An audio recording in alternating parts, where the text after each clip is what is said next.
ਅਗਲੀ ਖਬਰ ਦੇ ਵੱਲ ਵਧੀਏ ਸ਼ਰਮਾ ਜੀ, ਤੇ ਗੱਲ ਕਰੀਏ ਆਪਾਂ ਸ਼੍ਰੋਮਣੀ ਕਮੇਟੀ ਦੀ।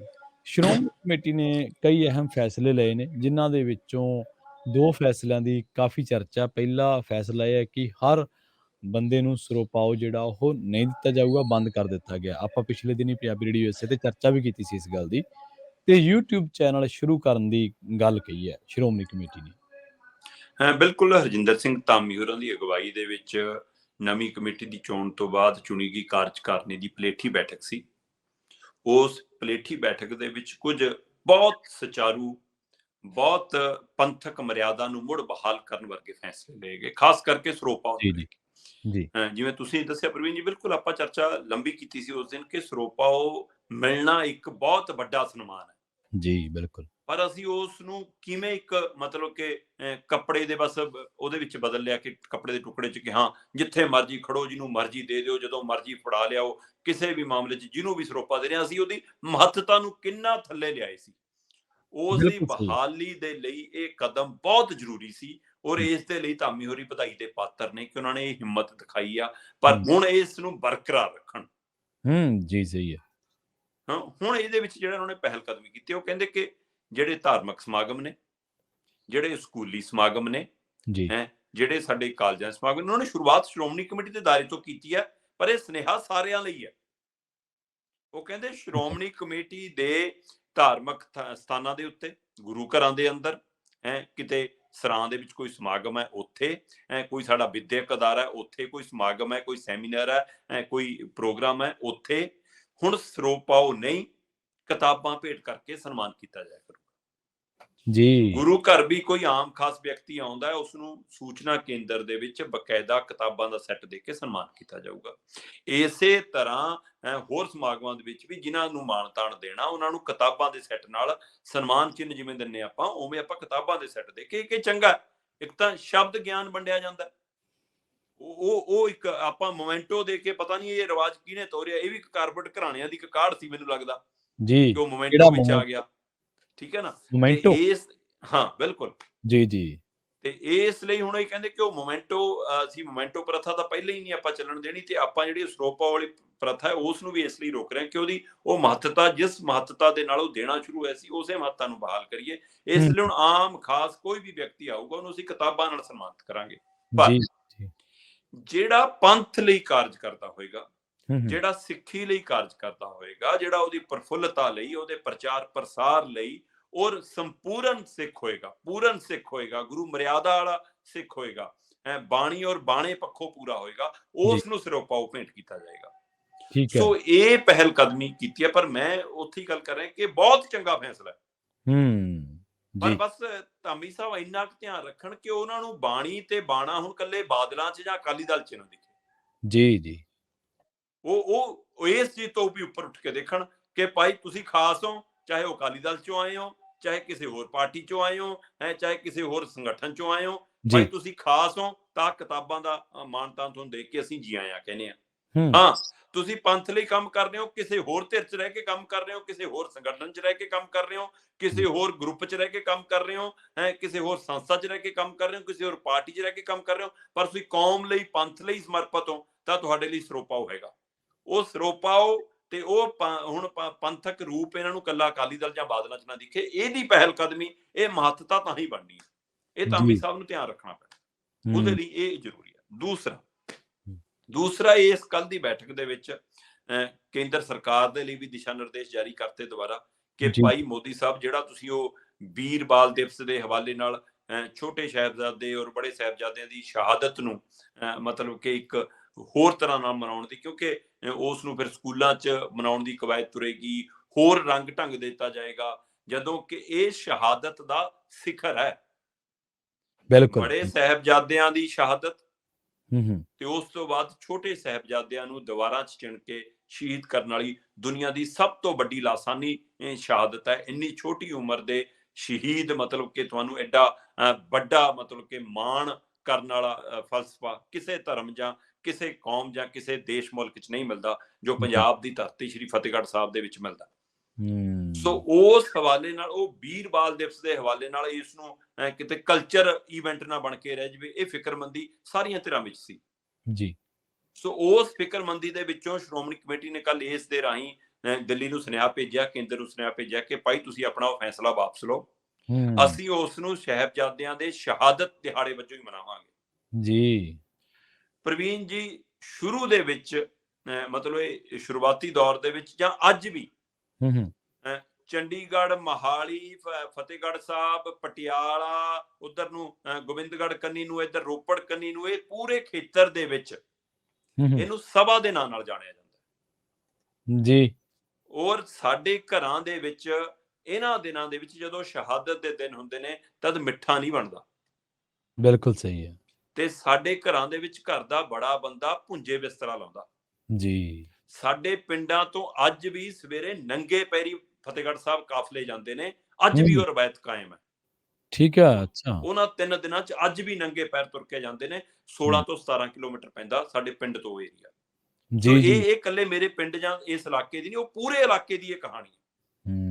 ਤੇ ਇਸ ਲਈ ਉਹਨੂੰ ਉਸ ਇਲਾਕੇ ਦੇ ਵਿੱਚ ਸਭਾ ਦੇ ਨਾਂ ਨਾਲ ਜਾਣਿਆ ਜਾਂਦਾ ਕਿ ਭਾਈ ਸਭਾ ਤੇ ਚੱਲੇ ਆ ਜੀ, ਸਾਹਿਬਜ਼ਾਦਿਆਂ ਦੀ ਸ਼ਹਾਦਤ ਵਾਲੀ ਸਭਾ ਤੇ ਚੱਲੇ ਆ। ਠੀਕ ਹੈ। ਉਸ ਨੂੰ ਅਚਾਨਕ ਜੋੜ ਮੇਲੇ ਦਾ ਨਾਂ ਦੇ ਦਿੱਤਾ ਗਿਆ। ਅਚਾਨਕ ਇਸ਼ਤਿਹਾਰਾਂ ਚੋਂ, ਨਲਾਇਕੀ ਚੋਂ ਜਨਮਿਆ ਸ਼ਬਦ, ਉਹ ਗਲਤ ਫਹਿਮੀ ਚੋਂ ਜਨਮਿਆ, ਉਹ ਭੁਲੇਖੇ ਚੋਂ ਜਨਮਿਆ। ਮੇਲਾ ਥੋੜਾ ਜਿਹਾ ਜੀ। ਇਹ ਤਾਂ ਸ਼ਹਾਦਤ ਦਾ ਇੱਕੋ ਮਾਣ ਹੈ ਜਿਹਨੂੰ ਅਸੀਂ ਮਹਿਸੂਸ ਕਰੀਏ ਕਿ ਉਸ ਠੰਡ ਦੇ ਵਿੱਚ ਮਾਤਾ ਗੁਜਰੀ ਹੋਰਾਂ ਨੇ, ਉਹਨਾਂ ਸਾਹਿਬਜ਼ਾਦੇ ਨੇ ਕਿਵੇਂ ਉਹ ਵਕਤ ਹੰਢਾਇਆ, ਕਿਵੇਂ ਉਹ ਦਲੇਰੀ ਸੀ, ਕਿਵੇਂ ਹਿੰਮਤ ਸੀ, ਉਹਨੂੰ ਮਹਿਸੂਸ ਕਰਨ ਦਾ ਉਹ ਪ੍ਰਤੀਕ ਸੀ। ਉੱਥੇ ਝੂਲੇ ਲੱਗਣ ਲੱਗ ਗਏ, ਉੱਥੇ ਪਕੌੜੇ ਜਲੇਬੀਆਂ ਨਿਕਲਣ ਲੱਗ ਗਈਆਂ, ਉੱਥੇ ਖੇਡਾਂ ਹੋਣ ਲੱਗ ਗਈਆਂ। ਸੋ ਬਹੁਤ ਖੂਬ ਚੱਲਿਆ। ਫਿਰ ਛੇਤੀ ਹੀ ਕੁਝ ਸੰਸਥਾਵਾਂ ਨੂੰ ਚੇਤਨਤਾ ਆਈ, ਸ਼੍ਰੋਮਣੀ ਕਮੇਟੀ ਤੱਕ ਪਹੁੰਚ ਕੀਤੀ, ਪ੍ਰਬੰਧਕ ਕਮੇਟੀਆਂ ਤੱਕ ਪਹੁੰਚ ਕੀਤੀ, ਲੰਗਰ ਕਮੇਟੀਆਂ ਇਕੱਠੀਆਂ ਹੋਈਆਂ, ਪ੍ਰਸ਼ਾਸਨ ਨੂੰ ਸਮਝਾਇਆ, ਉੱਥੋਂ ਝੂਲੇ ਚੱਕੇ ਗਏ, ਉੱਥੋਂ ਇਹ ਦੁਕਾਨਾਂ ਬੰਦ ਹੋਈਆਂ ਮਠਿਆਈ ਦੀਆਂ, ਜੇ ਉਹ ਸਾਰਾ ਕੁਝ ਉਹਨੂੰ ਰੋਕਿਆ ਗਿਆ। ਫਿਰ ਇਹਨੂੰ ਜੋੜ ਮੇਲ ਕਹਿਣਾ ਸ਼ੁਰੂ ਕੀਤਾ ਜੀ। ਫਿਰ ਇਹ ਜੋੜ ਮੇਲ ਦੇ ਰੂਪ ਚ ਪ੍ਰਚਲਿਤ ਹੋਇਆ, ਇਸ਼ਤਿਹਾਰੀ ਰੂਪ ਦੇ ਵਿੱਚ। ਪਰ ਉਸ ਇਲਾਕੇ ਚ ਅੱਜ ਵੀ ਸਭਾ ਕਹਿੰਦੇ ਨੇ। ਤੇ ਹੁਣ ਧਾਮੀ ਸਾਹਿਬ ਹੋ ਰਹੀ ਕਹਿੰਦੇ ਕਿ ਆਹ ਬੀਜੇਪੀ ਨੇ ਜਿਹੜਾ ਇਹਨੂੰ ਨਵਾਂ ਵੀਰਬਾਲ ਦਿਵਸ ਦਾ ਨਾਂ ਦਿੱਤਾ ਕਿ ਇਹ ਸੰਘੀ ਰੂਪ ਦੇਣ ਦੀ ਕੋਸ਼ਿਸ਼ ਹੈ। ਚਲੋ ਦੇਰ ਨਾਲ ਸੀ, ਅਕਾਲੀ ਦਲ ਨੂੰ ਬਾਹਰ ਆਉਣ ਤੋਂ ਬਾਅਦ ਹੀ ਸਮਝ ਆ ਗਈ। ਉਸ ਸਮੇਂ ਤਾਂ ਇਹ ਵੀ ਕਹਿੰਦੇ ਸੀ ਕਿ ਬਹੁਤ ਵੱਡਾ ਦਿਹਾੜਾ ਮਨਾਇਆ ਜਾਣਾ ਜੀ ਇਸ ਹਵਾਲੇ ਨਾਲ। ਸੋ ਇਹਨਾਂ ਨੂੰ, ਪਰ ਹੁਣ ਇਹਨਾਂ ਨੇ ਕੱਲ ਆਪਣੇ ਉਸ ਪਹਿਲੇ ਪਲੇਠੀ ਬੈਠਕ ਦੇ ਵਿੱਚ ਦਿੱਲੀ ਨੂੰ ਵੀ ਨਿਰਦੇਸ਼ ਦਿੱਤੇ ਨੇ ਕਿ ਅਸੀਂ ਇਹਨੂੰ ਜੀ ਸਾਹਿਬਜ਼ਾਦਿਆਂ ਦੇ ਸ਼ਹਾਦਤ ਦਿਹਾੜੇ ਵਜੋਂ ਹੀ ਮਨਾਉਣਾ, ਇਸ ਨੂੰ ਉਹੀ ਨਾਮ ਦਿੱਤਾ ਜਾਵੇ ਜੀ। ਫਿਰ ਇਹਦੇ ਨਾਲ ਇਹ ਕਹਿੰਦੇ ਕਿ ਇਸ ਬੈਠਕ 'ਚ ਹੀ ਫੈਸਲਾ ਕੀਤਾ ਕਿ ਅਗਲੇ 6 ਮਹੀਨੇ ਸ਼੍ਰੋਮਣੀ ਕਮੇਟੀ 'ਚ ਕੋਈ ਭਰਤੀ ਨਹੀਂ ਹੋਊਗੀ। ਪੁਰਾਣੇ ਸਾਰੇ ਕਾਰਜਾਂ ਦੀ, ਪੁਰਾਣੀ ਸਾਰੀਆਂ ਭਰਤੀਆਂ ਦੀ ਸਮੀਖਿਆ ਹੋਊਗੀ। ਉਸ ਤੋਂ ਬਾਅਦ ਅੱਗੇ ਕੀ ਲੋੜ ਹੈ ਕਿ ਨਹੀਂ, ਉਹਦੇ ਅਨੁਸਾਰ ਚੱਲਾਂਗੇ। ਫਿਰ ਇਹਦੇ ਵਿੱਚ ਇਹਨਾਂ ਨੇ ਕਿਹਾ ਕਿ ਭਾਈ ਜਿਹੜੇ ਵੀ ਮਤਲਬ ਕਿ ਬੰਦੀ ਸਿੰਘ ਅੰਦਰ ਬੰਦ ਨੇ ਸਾਡੇ ਜੇਲ੍ਹਾਂ ਦੇ ਅੰਦਰ, ਜਿਨ੍ਹਾਂ ਦੀ ਰਿਹਾਈ ਹੋਣੀ ਚਾਹੀਦੀ ਹੈ, ਉਹਨਾਂ ਦੀ 1 ਦਸੰਬਰ ਤੋਂ ਅਸੀਂ ਦਸਤਖਤ ਮੁਹਿੰਮ ਸ਼ੁਰੂ ਕਰਾਂਗੇ। ਪਿੰਡ ਸ਼ਹਿਰ ਕਸਬਾ ਗੁਰੂ ਘਰ। ਤੇ ਉਸ ਤੋਂ ਬਾਅਦ 1 ਦਿਨ ਫਿਰ ਚੰਡੀਗੜ੍ਹ ਦੇ ਵਿੱਚ ਰੋਸ ਮਾਰਚ, ਰੋਸ ਧਰਨਾ, ਰਾਜਪਾਲ ਤੱਕ ਪਹੁੰਚ, ਉਹ ਸਾਰੀ ਦਸਤਖਤ ਮੁਹਿੰਮ ਦੀ ਸਾਰਾ ਖਰੜਾ ਉਹ ਇਕੱਠਾ ਕਰਕੇ ਉਹਨਾਂ ਨੂੰ ਦੇਣਾ ਤੇ ਉਹ ਮੁਹਿੰਮ ਸ਼ੁਰੂ ਕਰਨੀ ਹੈ ਸ਼੍ਰੋਮਣੀ ਕਮੇਟੀ ਨੇ। ਇਹਦੇ ਨਾਲ ਕਹਿੰਦੇ ਕਿ ਚੜ੍ਹਦੇ ਸਾਲ, ਨਵੇਂ ਸਾਲ ਦੇ ਪਹਿਲੇ ਮਹੀਨੇ ਜਨਵਰੀ ਤੋਂ, ਅਸੀਂ 2023 ਦੀ ਜਨਵਰੀ ਤੋਂ ਕਹਿੰਦੇ ਜੀ ਅਸੀਂ ਆਪਣਾ ਪ੍ਰਚਾਰ ਤੇ ਪ੍ਰਸਾਰ ਦਾ ਸ਼੍ਰੋਮਣੀ ਕਮੇਟੀ ਵੱਲੋਂ YouTube ਚੈਨਲ ਸ਼ੁਰੂ ਕਰ ਦੇਣਾ। ਸੋ ਇਸ ਲਈ ਪਲੇਠੀ ਬੈਠਕ ਦੇ ਵਿੱਚ ਚੰਗਾ ਫੈਸਲਾ ਆਇਆ ਕਿ ਸਰੋਪਾਓ ਪਾਈ ਹੁਣ ਉਹਦੀ ਮਹਾਨਤਾ ਨੂੰ ਬਹਾਲ ਕਰਦੇ ਹੋਏ ਫਿਲਹਾਲ ਸਿੱਧੇ ਤੌਰ ਤੇ ਰੋਕ ਆ ਤੇ YouTube ਚੈਨਲ ਸਾਡਾ ਸ਼ੁਰੂ ਆ ਜੀ। YouTube ਚੈਨਲ ਜਾਂ ਹੋਰ ਇਹਦਾ ਚੈਨਲ ਸ਼ੁਰੂ ਕਰਨ ਨੂੰ ਬਹੁਤ ਦੇਰ ਦਾ ਹੀ ਰੌਲਾ ਪਈ ਜਾਂਦਾ ਸ਼ਰਮਾ ਜੀ ਕਿ ਇਹ ਜਿਹੜਾ ਐਕਸੈਸ ਹੈ ਉਹ ਇੱਕੋ ਘਰ ਦੇ ਕੋਲੇ ਨਹੀਂ ਹੋਣਾ ਚਾਹੀਦਾ। ਗੁਰਬਾਣੀ ਸਭ ਦੀ ਹੈ, ਹਰ ਇੱਕ ਦੀ ਹੈ। ਜਿਹੜਾ ਵੀ ਉਹਨੂੰ ਸਰਵਣ ਕਰਨਾ ਚਾਹੁੰਦਾ, ਇਹਦੇ ਤੇ ਇੱਕ ਅਧਿਕਾਰ ਨਹੀਂ ਹੋਣਾ ਚਾਹੀਦਾ। ਸ਼ਰਮਾ ਜੀ, ਅਗਲੀ ਗੱਲ ਕਰੀਏ, ਨਿੱਕੇ ਹੁੰਦਿਆਂ ਨੂੰ ਘਰ ਦੇ ਕੋਈ ਲਾਲਚ ਦੇ ਦਿੰਦੇ ਸੀ ਜਦੋਂ ਕੋਈ ਕੰਮ ਕਰਾਉਣਾ ਹੁੰਦਾ ਸੀ। ਪਰ ਹੁਣ ਇੱਕ ਖਬਰ ਆ ਰਹੀ ਹੈ ਵੀ ਇੱਕ ਆਈਫੋਨ ਦੇ ਬਦਲੇ ਮੋਟਰਸਾਈਕਲ ਤੇ ਢੋ ਦਿੱਤਾ ਅਨਾਜ। ਵੈਸੇ ਵੇਖਣ ਨੂੰ ਤਾਂ ਖਬਰ ਮੈਨੂੰ ਲੱਗਦਾ ਸੋਹਣੀ ਹੈ ਵੀ ਮੋਟਰਸਾਈਕਲ ਤੇ ਮੁਸ਼ੱਕਤ ਕੀਤੀ ਹੈ, ਪਰ ਪੂਰਾ ਮਾਜਰਾ ਕੀ ਹੈ? ਮੁਸ਼ੱਕਤ ਕੀਤੀ ਹੈ ਜਾਂ ਕੋਈ ਚੱਕਰ ਵਿੱਚ ਕੁਝ ਹੋਰ ਹੈ? ਪ੍ਰਵੀਨ ਜੀ, ਤੁਹਾਡੇ ਧਿਆਨ ਚ ਹੋਣਾ ਕਿ ਅਕਾਲੀਆਂ ਦੀ ਸਰਕਾਰ ਸੀ। ਹਾਂਜੀ। ਤੇ ਕਾਂਗਰਸ ਵਿਰੋਧੀ ਧਿਰ ਸੀ ਜੀ, ਸੀਗੀ ਬਿਲਕੁਲ। ਤੇ ਆਪਣੇ ਸੁਨੀਲ ਜਾਖੜ ਜੀ ਹੋਰੀ ਇੱਕ ਮੋਟਰਸਾਈਕਲ ਨੂੰ ਰੇੜੇ ਤੇ ਲੱਦ ਲਿਆ ਸੀ ਪੰਜਾਬ ਵਿਧਾਨ ਸਭਾ ਲਈ। ਹਾਂਜੀ, ਮੈਨੂੰ ਚੰਗੀ ਤਰ੍ਹਾਂ ਯਾਦ ਕਿ ਜੀ ਆਹ ਲੋ ਜੀ, ਆਹ ਮੋਟਰਸਾਈਕਲ ਆ ਜਿਹਦੇ ਤੇ ਅਕਾਲੀਆਂ ਨੇ ਜੀ ਅਨਾਜ ਢੋਇਆ ਤੇ ਉਹਦੇ ਮੂਹਰੇ ਲਿਖਿਆ ਸੀ ਮੈਂ ਮੋਟਰਸਾਈਕਲ ਨਹੀਂ, ਮੈਂ ਟਰੱਕ ਹਾਂ। ਸ਼ਾਇਦ ਕੁਝ ਇਦਾਂ ਦਾ ਕੁਝ ਲਿਖਿਆ। ਤੇ ਇੱਧਰ ਹੁਣ ਕਾਂਗਰਸੀਆਂ ਦੇ ਰਾਜ ਦੇ ਵਿੱਚ ਅਜਿਹੇ ਕਿੰਨੇ ਹੀ ਮੋਟਰਸਾਈਕਲ ਬਾਹਰ ਆ ਗਏ। ਮੋਟਰਸਾਈਕਲ ਛੱਡੋ, ਐਕਟਿਵਾ ਤੱਕ ਐਕਟਿਵਾ ਵੀ ਟਰੱਕ ਬਣ ਗਏ, ਮਤਲਬ ਤਰੱਕੀ ਹੋ ਗਈ ਨਾ, ਬਹੁਤ ਤਰੱਕੀ ਹੋਈ ਹੈ ਤੇ ਉਹਨਾਂ ਦੇ ਰਾਜ 'ਚ ਫਿਰ ਜੀ, ਇਹਨਾਂ ਜੀ। ਨੂੰ ਇਸ ਲਈ ਉਹ ਕਹਿੰਦੇ ਕਿ ਉਹ ਉਹਦੇ ਪਰ ਲਿਖਿਆ ਹੁੰਦਾ, ਤੁਹਾਨੂੰ ਪਤਾ ਹੋਣਾ ਕਿ ਸਾਡੇ ਕਿ ਛੋਟਾ ਹਾਥੀ ਹਾਂਜੀ, ਹਾਂਜੀ, ਹਾਂ। ਬਹੁਤ ਪ੍ਰਚਲਿਤ, ਉਹਦੇ ਪਰ ਲਿਖਿਆ ਹੁੰਦਾ ਮੈਂ ਬੜਾ ਹੋ ਕੇ ਟਰੱਕ ਬਣਾਂਗਾ। ਹਾਂਜੀ, ਹਾਂਜੀ, ਲਿਖਿਆ ਹੁੰਦਾ। ਸੋ ਇੱਥੇ ਇਹਨਾਂ ਦੇ ਅਕਾਲੀਆਂ ਦੇ ਰਾਜ ਦੇ ਵਿੱਚ ਇਹੋ ਜਿਹਾ ਪਤਾ ਨਹੀਂ ਕਿਹੜਾ ਪਾਣੀ ਇਹਨਾਂ ਨੇ ਮੋਟਰਸਾਈਕਲਾਂ ਤੇ ਐਕਟਿਵਾ ਨੂੰ ਦਿੱਤਾ ਕਿ ਉਹ ਛੇਤੀ ਉਹ ਟਰੱਕ ਬਣ ਗਏ। ਹੂੰ। ਸੋ ਇਸ ਲਈ ਬਦਲਿਆ ਕੁਛ ਨਹੀਂ ਸੀ, ਚਾਹੇ ਅਕਾਲੀਆਂ ਦੇ ਰਾਜ ਦੇ ਵਿੱਚ ਮੋਟਰਸਾਈਕਲਾਂ ਦੀ ਆੜ 'ਚ ਅਨਾਜ ਦੇ ਘਪਲੇ ਹੋਏ ਤੇ ਚਾਹੇ ਕਾਂਗਰਸੀਆਂ ਦੇ ਰਾਜ ਦੇ ਵਿੱਚ ਮੋਟਰਸਾਈਕਲ ਐਕਟਿਵਾ ਦੇ ਨਾਂ ਤੇ ਅਨਾਜ ਦੇ ਘਟਾਲੇ ਹੋਏ। ਘਟਾਲੇ ਕਰਨ ਦੇ ਵਿੱਚ, ਲੀਡਰਾਂ ਨੂੰ ਇਹ ਚਾਰਟ ਲਾਉਣ ਦੇ ਵਿੱਚ, ਇਹ ਰਾਹ ਦੱਸਣ ਦੇ ਵਿੱਚ ਕੀ ਜੀ। ਅਫਸਰਸ਼ਾਹੀ ਹੈ, ਕਿਉਂਕਿ ਅਫਸਰਸ਼ਾਹੀ ਤਾਂ ਉਹੀ ਸੀ ਜਿਹੜੀ ਬਾਦਲਾਂ 'ਚ ਵੀ ਸੀ, ਜਿਹੜੀ ਅਕਾਲੀਆਂ 'ਚ ਵੀ ਸੀ, ਉਹੀ ਹੁਣ ਇਹਨਾਂ 'ਚ ਵੀ ਆ ਗਈ ਆਪ 'ਚ। ਸੋ ਇਸ ਲਈ ਇਹ ਅਫਸਰਸ਼ਾਹੀ ਦੀ ਮਿਲੀ ਭੁਗਤ ਤੋਂ ਬਿਨਾਂ ਕਦੇ ਘਪਲੇ ਨਹੀਂ ਹੁੰਦੇ। ਸੋ ਹੁਣ ਇਹ ਪਿਛਲੇ ਦਿਨਾਂ ਦੇ ਵਿੱਚ ਲੁਧਿਆਣੇ ਖੇਤਰ ਦੇ ਵਿੱਚੋਂ, ਜਿੱਥੋਂ ਫੂਡ ਐਂਡ ਸਪਲਾਈ ਮੰਤਰੀ ਨੇ ਭਾਰਤ ਭੂਸ਼ਣ ਆਸ਼ੂ, ਉਹ ਖੁਦ, ਉਹਨਾਂ ਦੇ ਰਿਸ਼ਤੇਦਾਰ, ਉਹਨਾਂ ਦੇ ਨੇੜਲੇ ਕਈ ਫਰਾਰ ਨੇ ਤੇ ਕਈ ਅੰਦਰ ਨੇ, ਖੁਦ ਭਾਰਤ ਭੂਸ਼ਣ ਆਸ਼ੂ ਅੰਦਰ ਨੇ। ਤੇ ਉਧਰ ਇਹੀ ਮਾਮਲਾ ਮਨਪ੍ਰੀਤ ਬਾਦਲ ਤੱਕ ਦੇ ਇਲਾਕੇ 'ਚ ਵੀ ਚਲਾ ਗਿਆ ਸੀ, ਜਿਹੜੇ ਵਿੱਤ ਮੰਤਰੀ ਨੇ, ਕਿ ਉਧਰ ਵੀ ਭਾਈ ਇਹੋ ਜਿਹਾ ਕੁਝ ਹੋਇਆ। ਜੀ। ਸੋ ਦੋ ਫੂਡ ਸਪਲਾਈ ਅਧਿਕਾਰੀ ਸਾਡੇ ਸੁਖਵਿੰਦਰ ਸਿੰਘ ਤੇ ਹਰਬੀਨ ਕੌਰ, ਕਹਿੰਦੇ ਜੀ ਇਹਨਾਂ ਨੇ 3 ਲੱਖ ਦੇ ਵਿੱਚ ਹੀ ਸਕੂਟਰਾਂ ਨੂੰ, ਮੋਟਰਸਾਈਕਲਾਂ ਨੂੰ, ਐਕਟਿਵਾ ਨੂੰ ਟਰੱਕ ਬਣਾਤਾ। ਜੀ। ਕਹਿੰਦੇ ਸੁਖਵਿੰਦਰ ਸਿੰਘ ਨੂੰ 2 ਲੱਖ ਨਗਦ ਦਿੱਤਾ ਗਿਆ।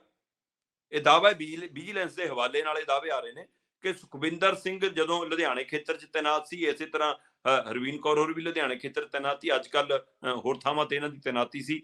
ਸੋ ਕਹਿੰਦੇ ਜੀ ਸੁਖਵਿੰਦਰ ਨੂੰ 2 ਲੱਖ ਰੁਪਈਆ ਨਗਦ ਦਿੱਤਾ ਗਿਆ ਤੇ ਇੱਕ ਆਈਫੋਨ ਦਿੱਤਾ ਗਿਆ। ਹੁਣ ਆਈਫੋਨ ਦੀ ਕੀਮਤ ਵੀ ਲਗਭਗ ਲੱਖ ਸਵਾ ਲੱਖ ਹੈਗੀ ਹੈ ਨਾ, ਤੇ ਇਸ ਲਈ ਕਹਿੰਦੇ ਜੀ ਉਹਨੂੰ 3 ਲੱਖ ਏਦਾਂ ਪੂਰਾ ਕੀਤਾ। ਤੇ ਹਰਵੀਨ ਕੌਰ ਕਹਿੰਦੀ ਆਪਾਂ ਤਾਂ ਨਗਦ 3 ਲੱਖ ਚਾਹੀਦਾ, ਉਹਨੂੰ ਕਹਿੰਦੇ ਨਗਦ 3 ਲੱਖ ਦਿੱਤਾ। ਹੁਣ ਇਹ ਵਿਜੀਲੈਂਸ ਦੇ ਦਾਅਵੇ ਅਨੁਸਾਰ ਦੋਨਾਂ ਨੂੰ 3-3 ਲੱਖ ਦੇ ਕੋਟੇ 'ਚ ਰੱਖਿਆ ਗਿਆ, ਪਰ ਕਹਿੰਦੇ ਕਿ ਇੱਕ ਨੇ ਕਿ ਆਈਫੋਨ ਨਾਲ ਲਿਆ ਤੇ ਉਸ ਤੋਂ ਬਾਅਦ ਅੱਖਾਂ ਮੀਚ ਕੇ ਉਸ ਟੈਂਡਰਾਂ ਦੇ ਲਈ, ਢੋਆ ਢਵਾਈ ਦੇ ਲਈ, ਜਿਹੜੀਆਂ ਮਤਲਬ ਕਿ ਟਰਾਂਸਪੋਰਟ ਲਾਈ ਜਾਣੀ ਹੁੰਦੀ ਹੈ, ਉਹਦੀ ਮਨਜ਼ੂਰੀ ਦੇਤੀ।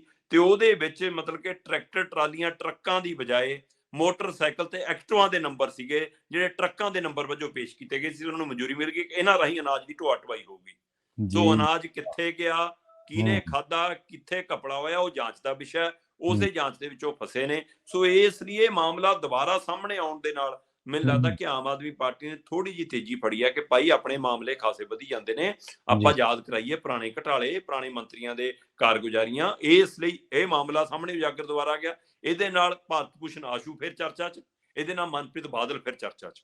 ਤੇ ਦੂਸਰੇ ਪਾਸੇ ਮੈਨੂੰ ਇਹ ਪਤਾ ਲੱਗ ਰਿਹਾ ਕਿ ਚੰਨੀ ਉਹਨਾਂ ਦੇ ਕਾਰਜਕਾਲ ਦੇ ਦੌਰਾਨ ਵੀ 90 ਅਫਸਰਾਂ ਦੀ ਤਬਾਦਲੇ ਦੀ ਮਾਮਲਾ ਮਤਲਬ ਸਾਹਮਣੇ ਆ ਰਿਹਾ ਕਿ ਅਚਾਨਕ ਜੰਗਲਾਤ ਵਿਭਾਗ 'ਚ ਵੱਡੇ ਅਧਿਕਾਰੀਆਂ ਨਾਲ, ਛੋਟੇ ਅਧਿਕਾਰੀਆਂ ਨਾਲ ਅਮਲਾ ਫਾਲਾ ਇੱਧਰ ਉੱਧਰ ਆਪਣੀ ਪਸੰਦਾ ਥਾਵਾਂ ਤੇ ਕਰਾਇਆ ਗਿਆ ਜਿੱਥੋਂ ਦਰਖਤ ਖਾਣੇ ਸੀ ਕਹਿੰਦੇ।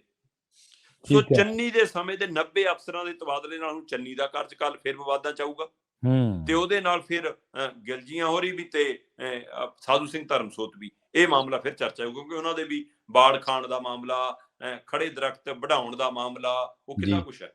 ਸੋ ਉਹ ਸਾਰੇ ਪਹਿਲੂ ਦੁਬਾਰਾ ਚਰਚਾ 'ਚ ਆਉਣ ਨਾਲ ਇੱਕ ਵਾਰ ਫਿਰ ਲੱਗ ਰਿਹਾ ਕਿ ਹਾਂ ਇਹ ਟੈਂਡਰ ਘਟਾਲਾ ਵੀ, ਜੰਗਲਾਤ ਘਟਾਲਾ ਵੀ, ਇਹ ਸਾਰੇ ਪਹਿਲੂਆਂ ਦੇ ਨਾਲ ਇੱਕ ਵਾਰ ਫਿਰ ਕਾਂਗਰਸੀ ਕਾਰਜਕਾਲ ਦੇ ਸਮੇਂ ਹੋਏ ਘਪਲਿਆਂ ਨੂੰ ਸਾਹਮਣੇ ਲਿਆ ਕੇ ਆਮ ਆਦਮੀ ਪਾਰਟੀ ਆਪਣੇ ਨਾਲ ਉੱਠ ਰਹੇ ਵਿਵਾਦ, ਸਰਕਾਰ ਦੇ ਉੱਤੇ ਸਵਾਲ ਖੜੇ ਹੋਣ ਵਾਲੇ ਵਿਵਾਦਾਂ ਨੂੰ ਠੰਡਾ ਕਰਨ ਦੀ ਕਵਾਇਦ ਵੀ ਹੈ। ਤੇ ਇਹ ਇੱਕ ਵਾਰ ਫਿਰ ਮਾਮਲਾ ਸਾਹਮਣੇ ਲਿਆਉਂਦੇ ਕਿ ਭਾਈ ਪਹਿਲਿਆਂ ਨੇ ਲੁੱਟਿਆ ਇੰਨਾ, ਕੁੱਟਿਆ ਇੰਨਾ, ਅਸੀਂ ਉਹਨਾਂ ਨਾਲ ਹਿਸਾਬ ਕਿਤਾਬ ਬਰਾਬਰ ਕਰ ਰਹੇ ਹਾਂ, ਅਸੀਂ ਕੁਝ ਨਹੀਂ ਕਰ ਰਹੇ। ਇਹ ਵੀ ਇੱਕ ਦਰਸਾਉਣ ਦੀ ਕੋਸ਼ਿਸ਼ ਹੈ।